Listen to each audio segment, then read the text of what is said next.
Game day has come early. Goes down the field for Sicky, goes up high. He's got get away from the top speed, and the ball is free. Woo! What a hit. You got barbecue back there. From underdog triumphs to powerhouse showdowns, we've got your winning playbook covered. It's BetQLU with Chris Mack, RJ Choppy, and John Martin, presented by BetMGM.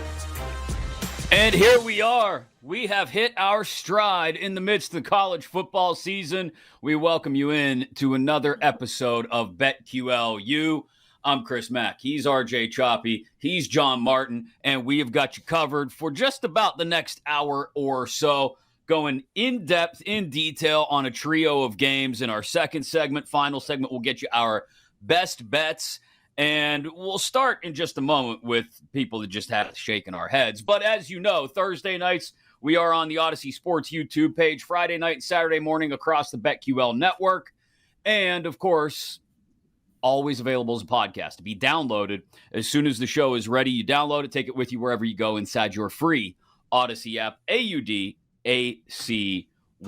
And the story of this past weekend, guys, I think has to be facepalm coaches. We'll call it that. Just coaches making you go, what were you thinking? From Mario Cristobal in Miami to Jimbo in Tuscaloosa to Jedd Fisch not knowing the overtime rules and missing a chance to upset USC perhaps, to Steve Sarkisian just not trying anything different. Just let's run into the brick wall 4 times. Big mistakes and blunders abound last weekend across college football, coaching mistakes. So, John, I'm going to start with you, my friend. Of everything you saw last weekend, what had you at your most head-shakingest moment going, what, my dude, what are you doing? I mean, it's Miami. I mean, there's no other answer. I was it's bad. It's bad. I was sitting with a buddy that took Miami plus 1.5 live. Oh, and it was a big bet too. It was a big bet. And I'm sitting. It's me and him. We're sitting there watching it, and it was a 4-figure bet, guys. I mean, it was real money. And he was like, yes, man, I needed this. I had such a battle today, and then that happened. And man, I laughed, and he kicked me out. I wasn't laughing like I wasn't laughing at him. I was laughing that it had. You know what I'm saying? Like I didn't know what else to do, man. I didn't know what to do. But he did kick me out, and he was so. I almost took a picture of him, but I couldn't get one before he threw me out. Yeah, I mean, I don't know what you're doing. I don't know why you're not nailing that ball out. I mean, it's just egregious, inexplicable. I mean, you pick a word for it. It just doesn't make sense at all. And he didn't even have an answer. All he said was, we should have knelt. We should have taken a knee. We should, and it's like you did, there's nothing you can say. So, I mean, I know there were some questionable coaching decisions over the weekend, as there always are, but there is absolutely nothing that will ever touch what we saw happen against Georgia Tech. You're a bad beats for best friend, John. I'm just going to say it. I really am. I'm awful. I am awful. Laughing at your boys, he loses a 4-figure bet on Mario Cristobal's stupidity, which apparently is a thing because he's done it before too. Choppy, I mean, I think I'm with John here. Cristobal's the worst offender of the ones I outlined: Cristobal, Fisher, Fisch, and Sarkisian. But there's got to be – who's a close second for you? Got to be – I mean, Sarkisian for me was the one – sorry, go ahead. Because it's cowardly coaches. That's the one. That's the close second. Yeah. You got to know your team, man. You got to know your team. You got to go for 2 in situations. You got to go – I had this problem. I was at that years ago, 2016, Tennessee A&M. We're down like 28-7, come back – tie it and go to overtime.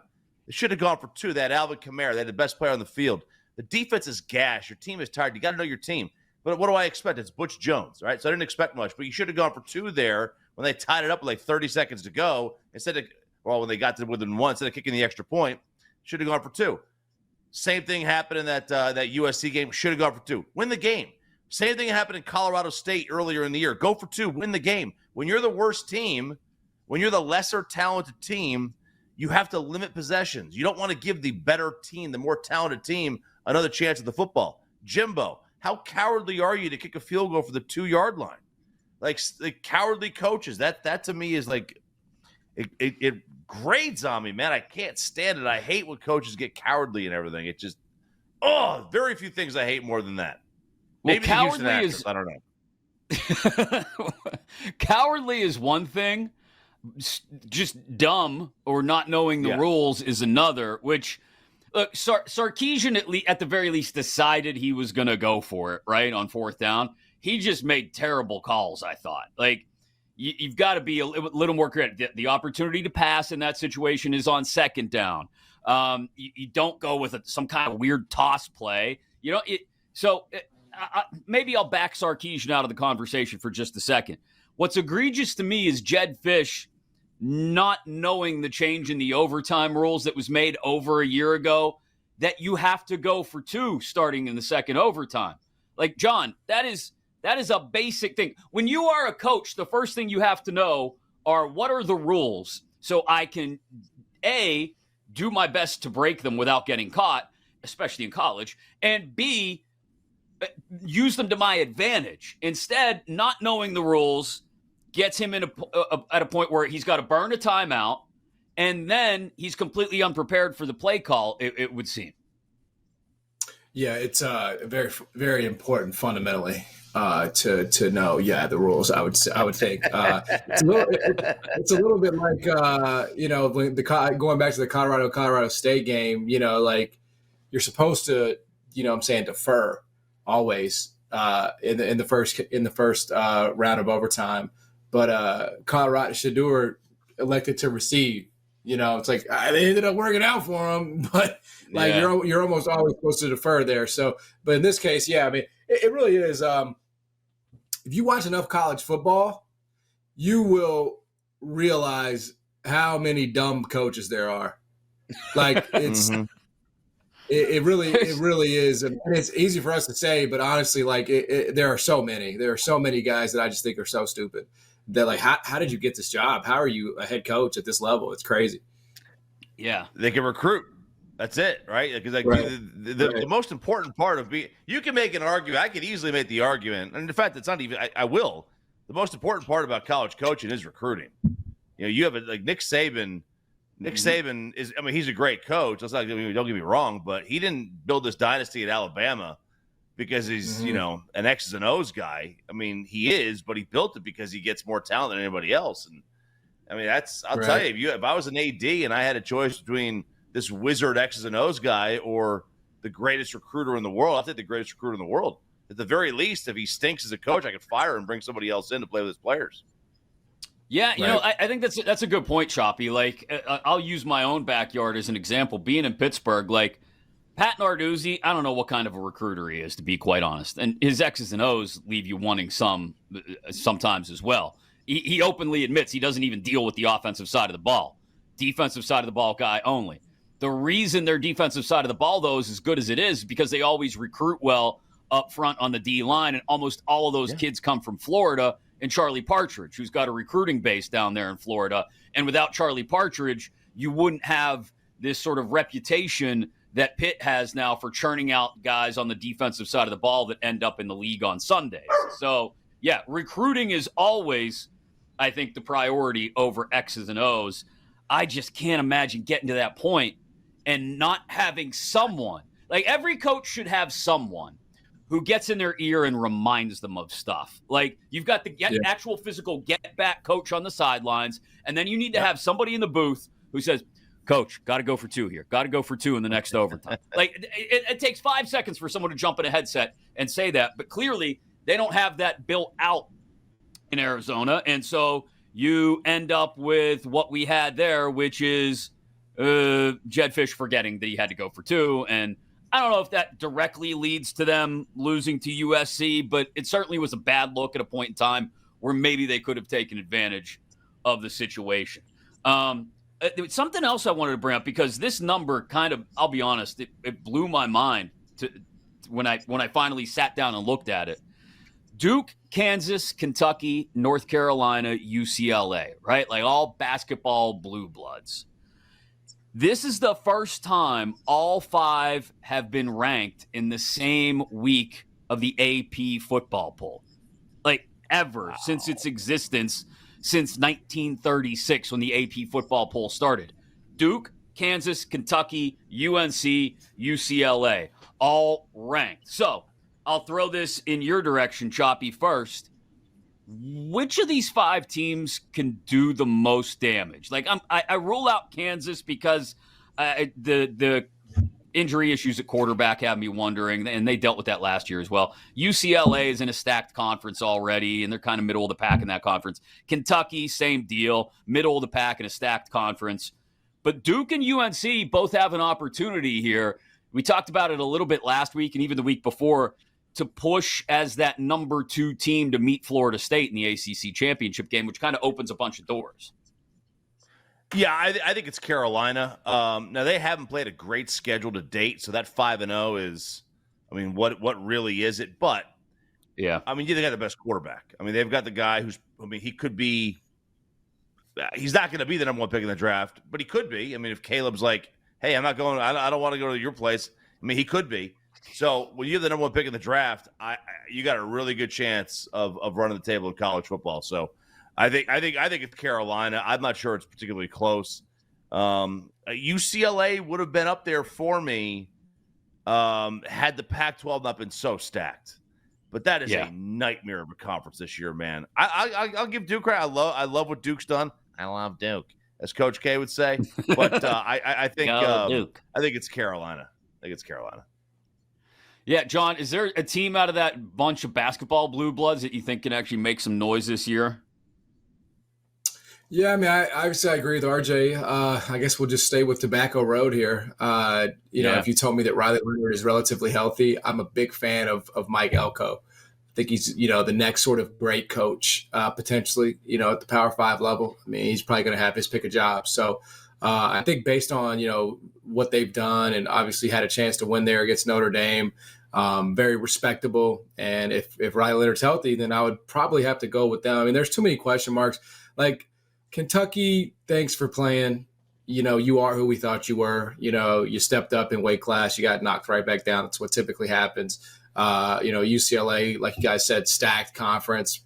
I don't really think much of them. Injuries. And then Kansas has the injury issues. I think very highly of Lance Leopold there at Kansas. I think he's a great one. And probably doesn't get enough national respect, but I think there's too many concerns there at the most important position. So all those things, I will roll with Duke.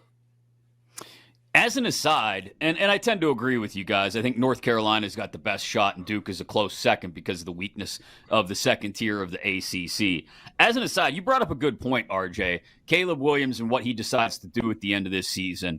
So just as a quick little sidebar here, I'm going to list let's see, what are there? 7. There's one obviously winless team in the NFL, Carolina. They've already got a quarterback, so maybe we take them out of the conversation. Well, they're picking Chicago's anyway. Good point. Yeah, so we could have Chicago 1 and 2, and they've already got Justin Fields. We could argue whether they give up on him or not. I wouldn't think, but anyway, here nor there. The other teams in the bottom 8, so they've all got 1 win or, in Carolina's case, none. We've got Minnesota. We've got the Giants. We've got the Cardinals. We've got the Broncos. We've got the Patriots. If you're Caleb Williams, which of those teams has to end up in the first spot? Any of those teams in the first spot attractive to you, make you say, hey, yeah, you know what? I'm willing to forego the paycheck at USC and another run at a Heisman and maybe a playoff in order to go to, what, New England, maybe Minnesota? Yeah, those are the 2 teams I was going to say, New England and Minnesota. I mean, you get Justin Jefferson, so you've got him. And then, you know, with New England, you get Bill Belichick. And if he's still there, if he even wants to be part of that, though? Smoke. Is that a good thing? He may not the way the offense looked. Yeah. I mean, look, quarterbacks are the greatest deodorant in the world. We know that. They're the greatest deodorant in the world. Like, how different is – pick your coach. How different is your coach without that great quarterback? What's Sean Payton doing without Drew Brees? You know, how's Mike McCarthy? I mean, he wins games, but how's he look without Aaron Rodgers? You know, it's just how's Bill look without Tom? I think you get an elite John, quarterback, got something different. is Minnesota the only one of that group of 8 that would be remotely attractive to you if you were Caleb Williams, or is there somebody else? I mean, I think, Chicago, if they are in that top 8, which they will be because Carolina's going to have convey their pick, I would say Chicago's an intriguing brand there. I mean, you could be the first quarterback they've had since, I don't even know, Cutler, I guess, if you want to throw him in there. So I would say Chicago would be worth it for me. I mean, that's a big market. Go be a star in the Midwest. You can run the Midwest. That's cool. Yeah, if I'm Caleb, I think it's wild that we're at that point already, just a couple years into NIL, where you can just basically say, no, I'm going to pick my team and whether I want to come out or not. Speaking of great quarterbacks, Oregon, Washington, and then we get to talk Texas A&M, Tennessee, and speaking of Caleb, USC, Notre Dame. We preview all 3 games in detail. Coming up next alongside RJ Choppy and John Martin. I'm Chris Mack. You're locked in to BetQLU. You've been listening to BetQLU, presented by BetMGM. If you missed any of the show, listen back anytime on the new and improved Odyssey app.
Let's get back to BetQLU, presented by BetMGM.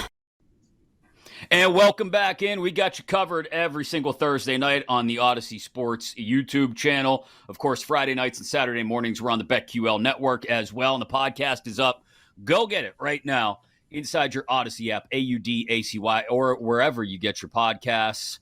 Alongside John Martin and RJ Choppy, I'm Chris Mack. And we're going to get into some detailed looks at three huge games on the slate this weekend. And the three big teams in the Pac-12 are all involved. We'll get to USC Notre Dame to wrap up the segment. We'll also get to A&M and Tennessee in just a couple of moments. But let's start with what is the big daddy this weekend. 3:30 Eastern, 12:30 Pacific kick in Seattle. Number 8, Oregon. At number 7, Washington. Huskies favored by 3. The total has climbed slowly but steadily throughout the week, up to 67.5 now. These two teams, though, I don't know, maybe it's just because they've had big numbers set on them all year, a combined 7-3 to the under, despite having the top two offenses in total yards.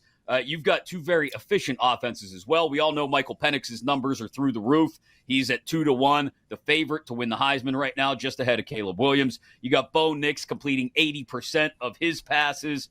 Choppy broke it down for us a few weeks ago, the big difference between road and home Bo. And in the first real road test about a month ago down in Lubbock at Texas Tech, it was a little bit of road Bo and a little bit of road Ducks. They struggled to put Texas Tech away.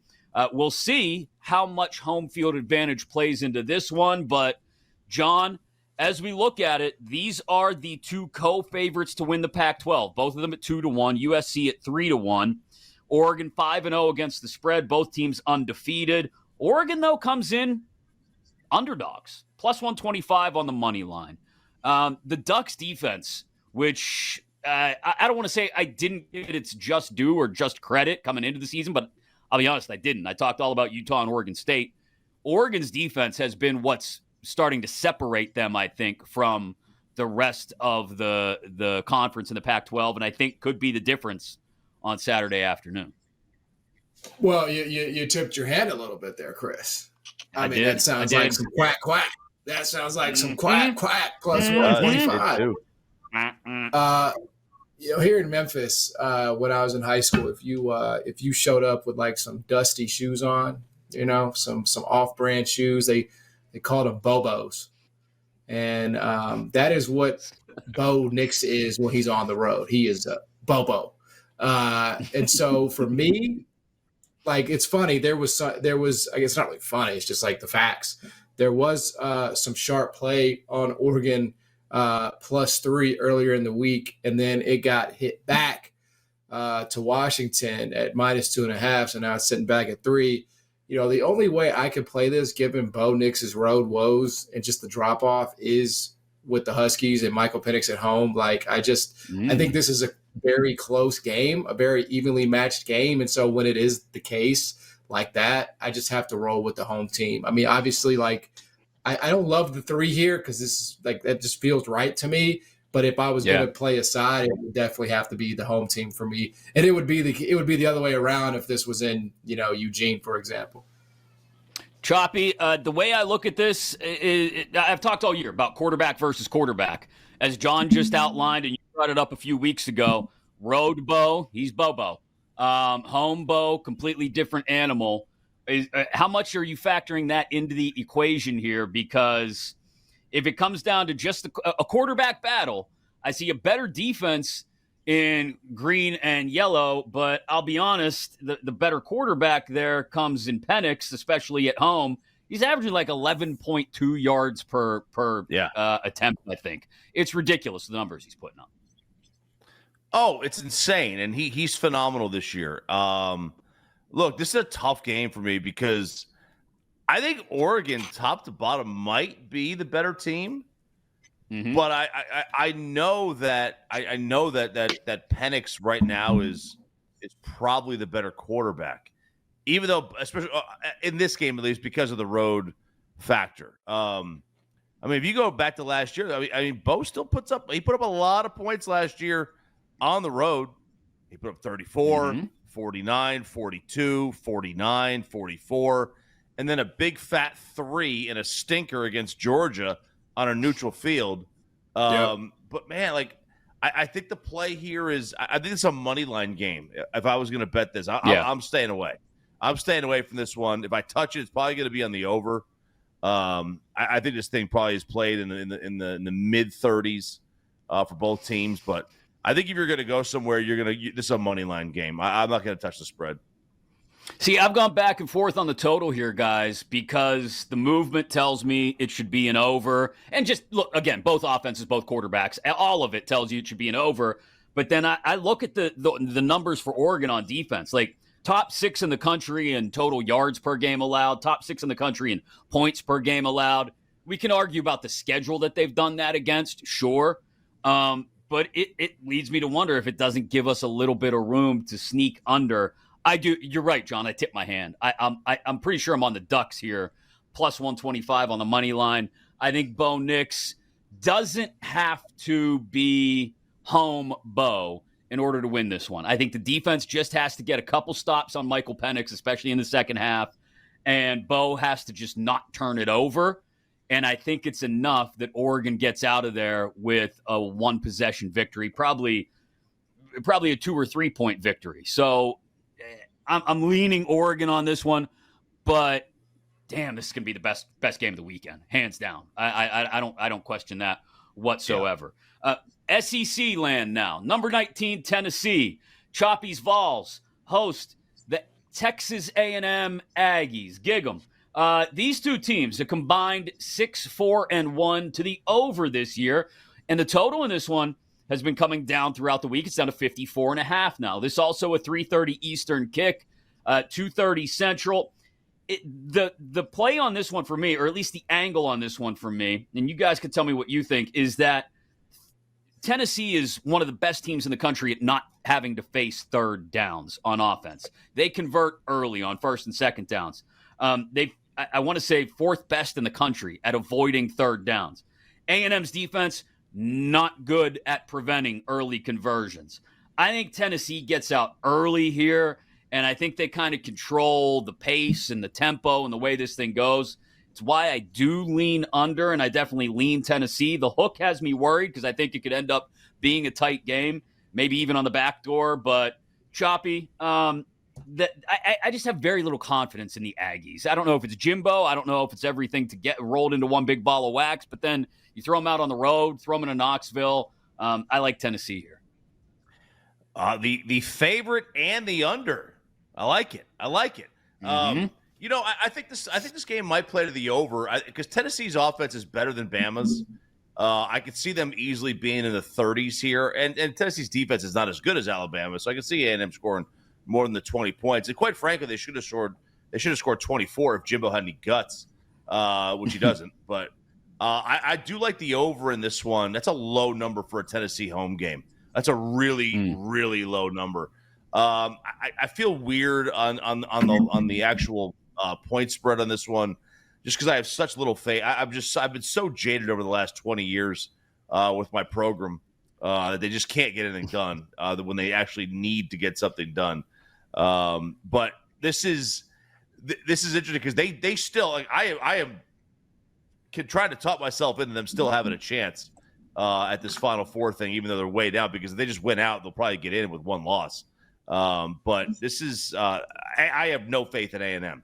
Absolutely zero faith in A&M, especially with their quarterback situation. Once they lost Wegman, I've had absolutely no faith in them. Jimbo is, if he didn't have an $85 million buyout, he is long gone. Long gone. John, you're clear out on the other side of the state. You're a good 6 hours west of Knoxville.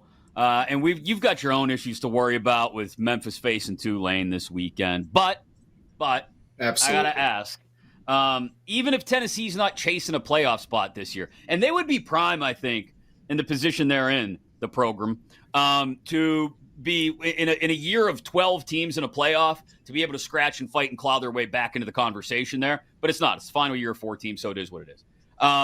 What's your read on this one? Is there any way you can jump on A&M's side here? No. No, it's ridiculous. I love the simplicity. I mean, I just don't understand it. I don't get it. I know that maybe Tennessee hasn't been nearly as impressive as they were a year ago, and that's fair. But I mean, like, I would ask, like, existentially, like, what does Texas A&M do? Like, why in the blue hell would I believe that they're going to go into Knoxville with a backup quarterback and pull this off? I mean, Jimbo's mailing it in. That program hasn't been relevant in how long? I mean, they beat Alabama, at home 2 years Johnny ago. Manziel.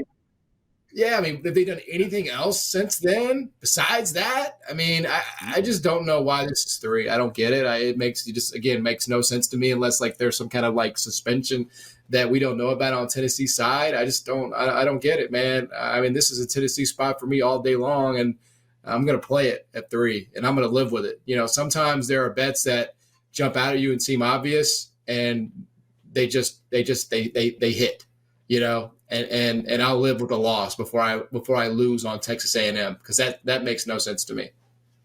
Yeah, you just feel sick to your stomach betting on the Aggies at this point. You're right.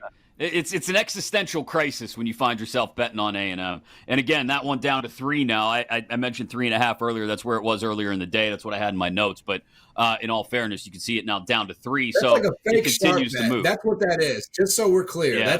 I don't doubt that there's money that's come in on Texas A&M. Obviously, respected money, but just understand that it's a fake sharp bet, and you will look stupid as hell when this game goes final. I promise.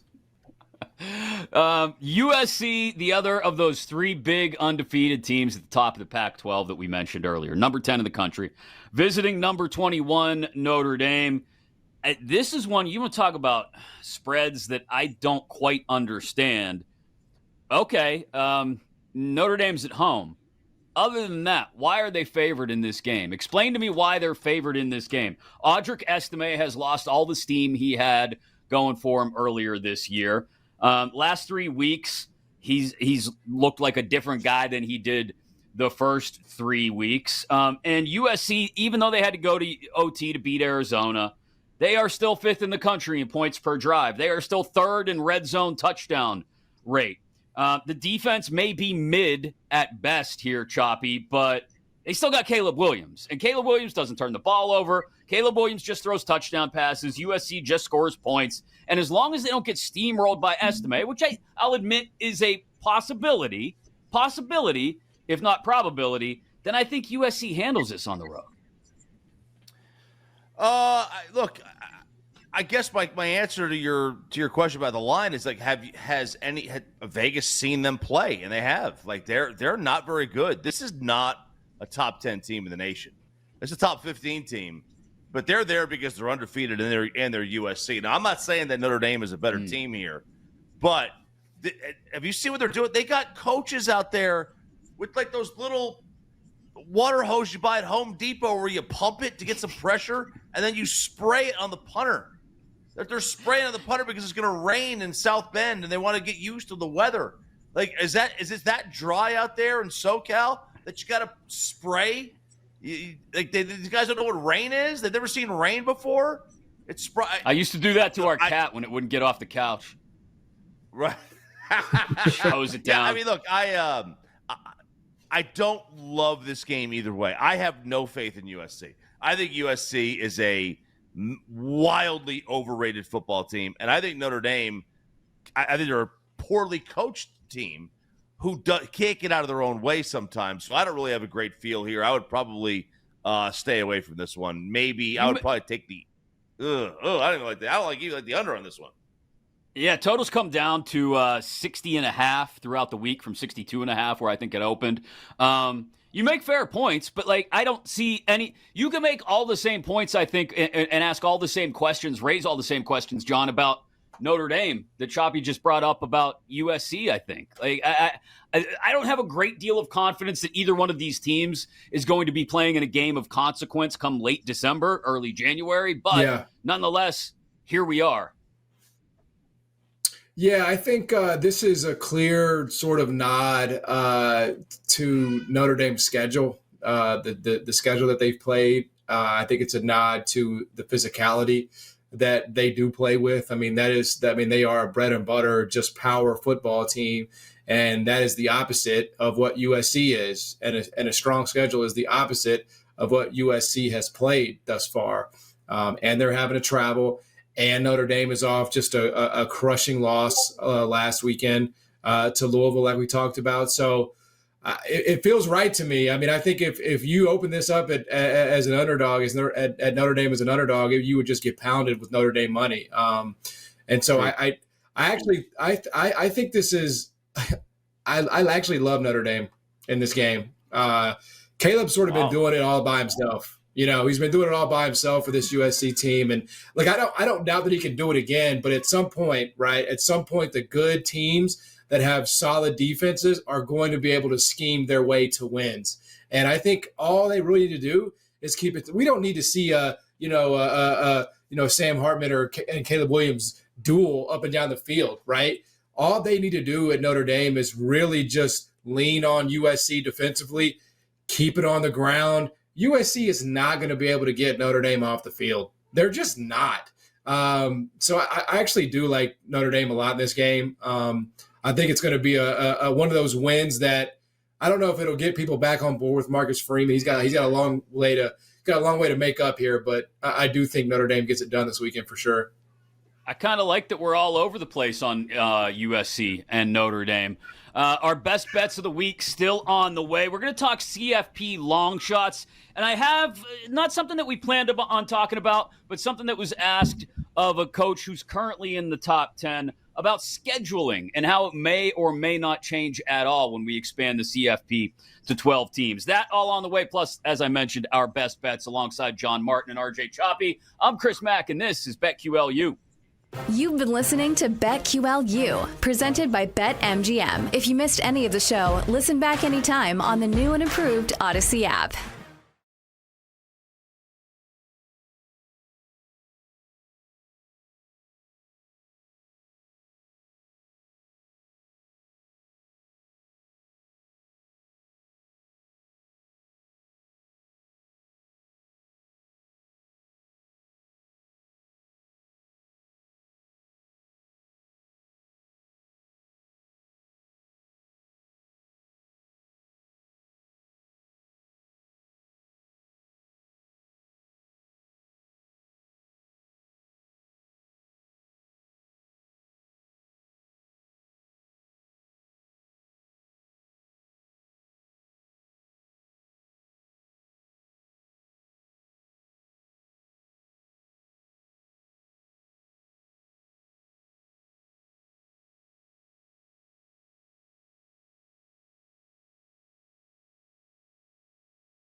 Let's get back to BetQLU, presented by BetMGM.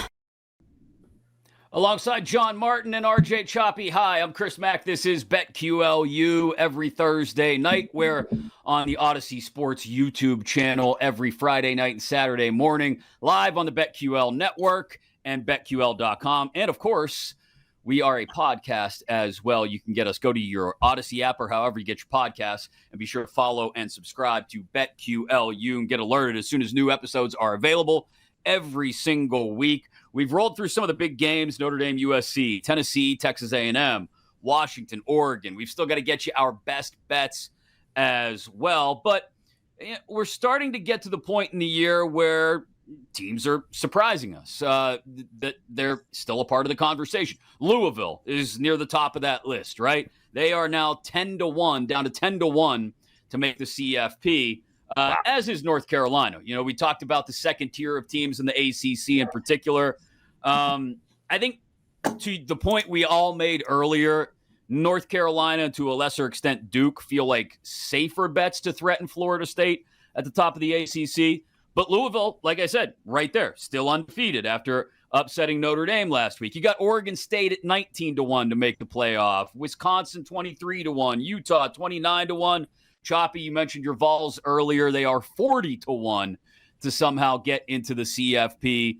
So in a year where it feels like there's as much volatility as ever in that break point between the top four and then maybe the next 4, 5, 6 teams, is there a long shot CFP bet that you like right now, Choppy?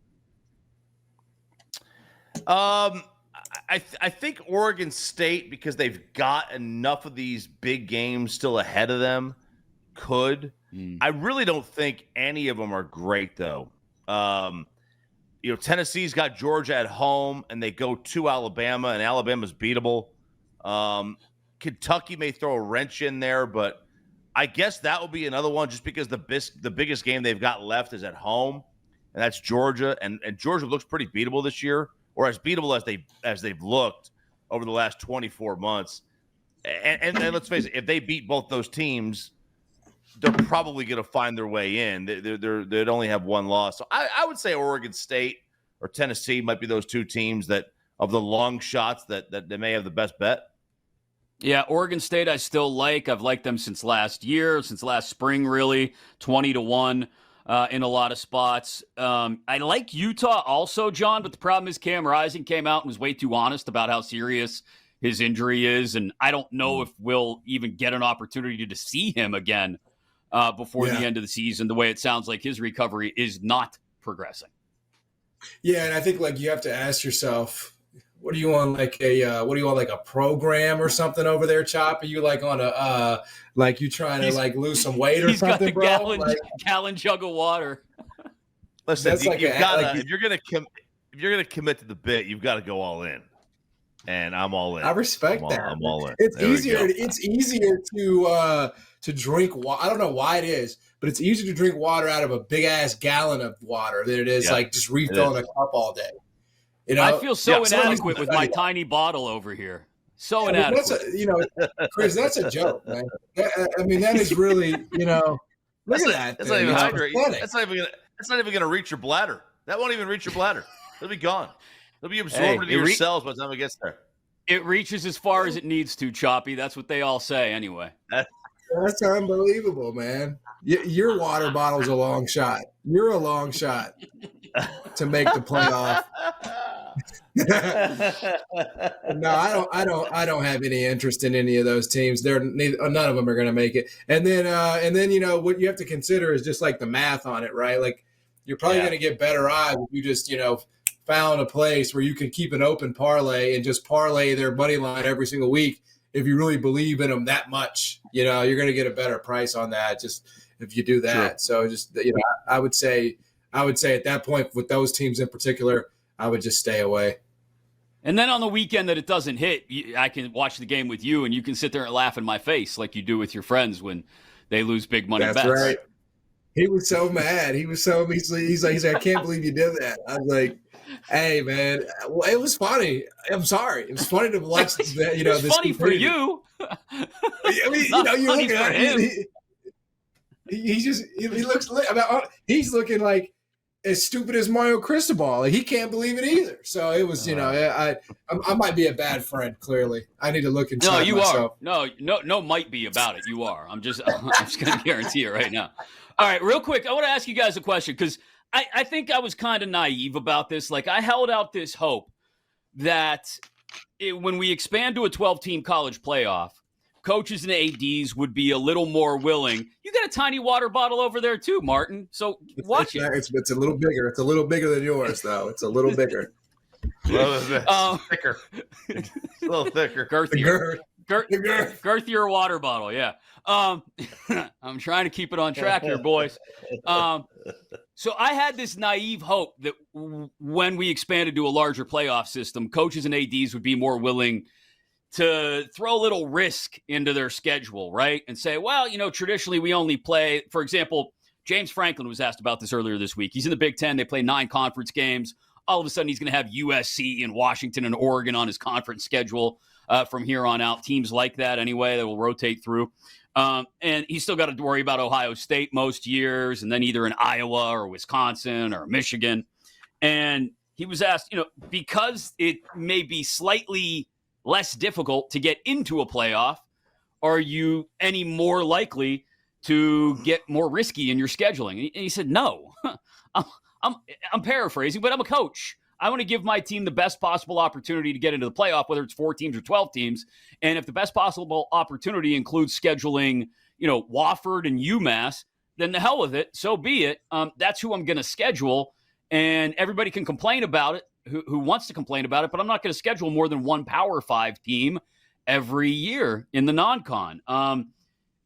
Again, I'm starting to come to the conclusion here, John, that I was naive about this, but I think more teams than not are going to stick by the same old scheduling philosophies they've always had. Nothing's going to change, whether it's 4 teams, 12 teams, or 24 teams in the playoff. Yeah, I mean, first of all, they're all going to be in the same league in 15 years anyway. So, I mean, True. we're headed for, Pangea here of college athletics. Yeah, it's going to be that way. But no, I mean, I mean, look, there's two sides of this. One is if you were James Franklin, if I was James Franklin and I had to play in the Big Ten, especially with USC and UCLA and all these other teams coming, yeah, what incentive do I have to go out here and challenge myself? I mean, I got enough challenges in my league every single year. Secondly, right. I can play these small schools, right? And I can make their yearly budgets.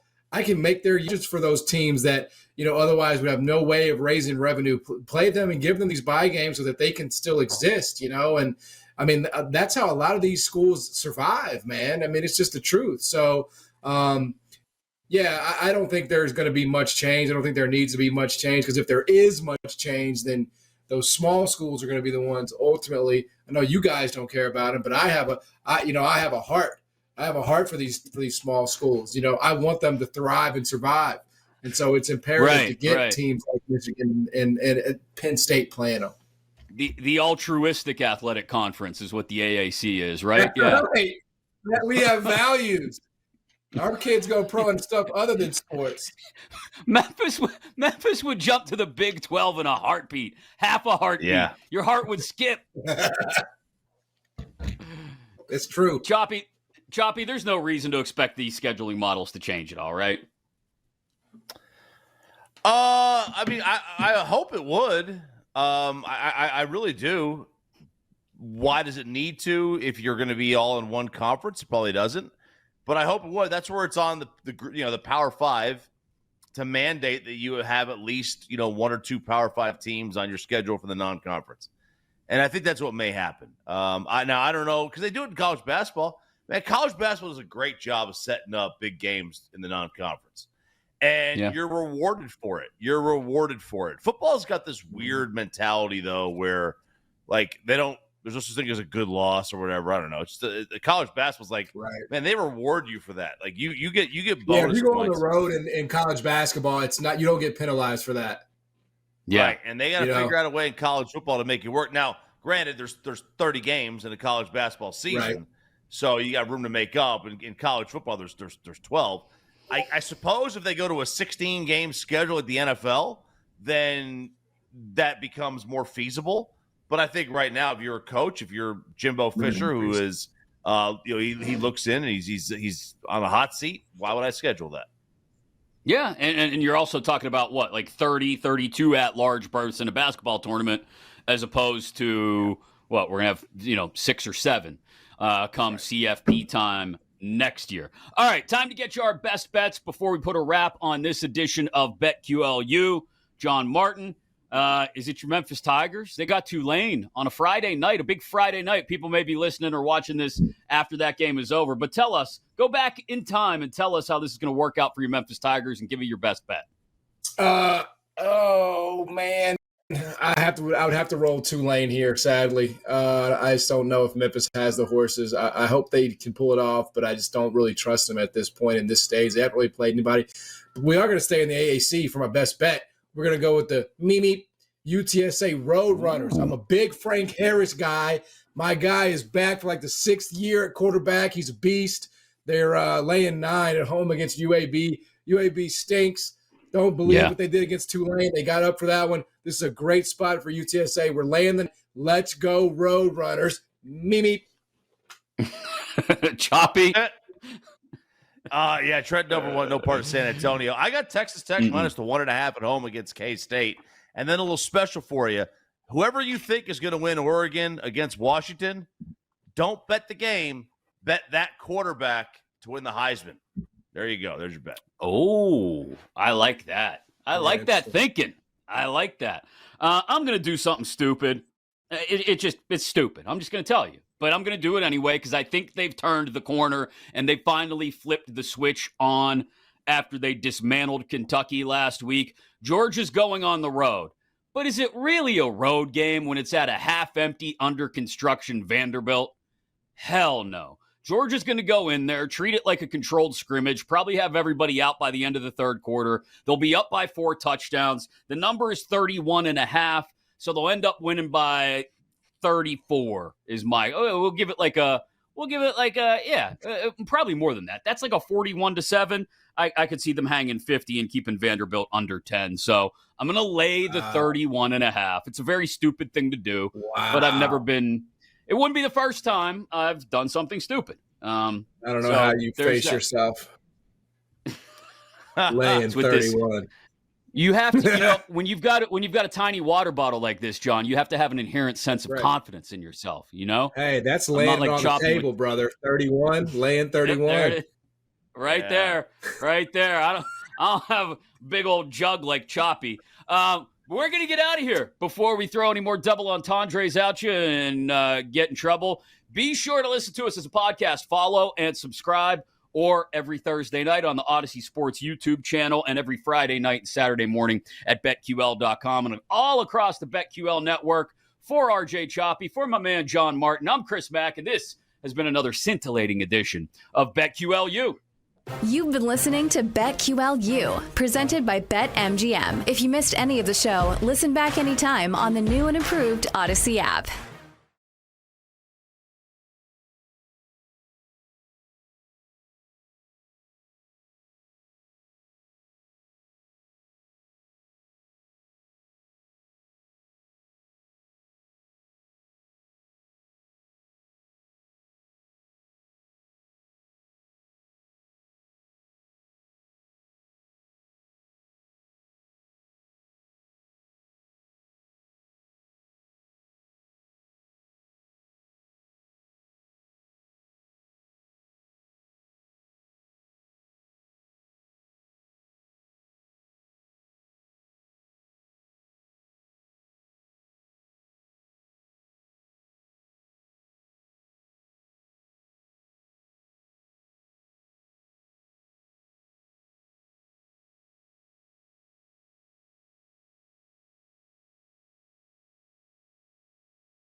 Football game day has come early.